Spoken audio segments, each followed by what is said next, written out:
40,000 kilometre தான் ஓடிக்குது. Volkswagen polo வண்டி quality பார்த்தீங்கன்னா வேறு லெவலில் இருக்கும். 40,000 kilometre, single owner, petrol car, maintenance free. வண்டி ஓட்டுறதுக்கெல்லாம் எப்படி இருக்குன்னா ரொம்ப சாஃப்டாக இருக்கும். வண்டி சஸ்பென்ஷனு, பிரேக் அண்டர்பர்ஸ் எல்லாமே ரொம்ப சூப்பராக இருக்கும்.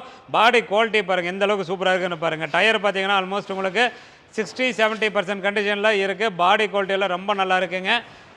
வண்டியெல்லாம் நல்லா மெயின்டைன் பண்ணிக்கிறாங்க. ரொம்ப சூப்பராக இருக்குது. எடுக்கிறவங்களுக்கு எந்த ஒரு ஒர்க்கே இல்லை. ஒரே ஒரு ஜென்ரல் சர்வீஸ் மட்டும் பண்ணால் போதும். டெய்லி இந்த மாதிரி குவாலிட்டியான கார் உங்களுக்கு பேஜுக்கு வரணும் அப்படின்னா மறக்காமல் ஃபாலோ பண்ணுங்கள். ஃபாலோ பண்ணிங்கன்னா டெய்லி இந்த மாதிரி குவாலிட்டியான கார் உங்களுக்கு நான் போடும்போது உங்களுக்கு நோட்டிஃபிகேஷனில் வரும். இந்த காரோடைய ஆப்ஷனை பார்த்தீங்கன்னா AC power steering power window வந்துடும். இன்பில்ட் ஆடியோ சிஸ்டம் இருக்குது. வண்டி கீர் ஷிஃப்டிங்கில் ரொம்ப ஃப்ரீயாக இருக்கும். சஸ்பென்ஷன், பிரேக் அண்டர்பார்ட்ஸ் எல்லாமே ரொம்ப சூப்பராக இருக்கும். ஆக மொத்தத்தில் வண்டி ஓட்டுறதுக்கு ரொம்ப சூப்பராக இருக்கும். யார் பார்த்தாலுமே குறை சொல்ல மாட்டாங்க. வண்டி ஷூரிட்டி, கேரண்டி. இந்த காரோடைய ரேட்டு பார்த்தீங்கன்னா வெறும் 3,34,000 கிடைக்கும். Quality guarantee. காரை நம்ப வேண்டாம், என்னை நம்பி வாங்க. சூப்பராக இருக்கும்.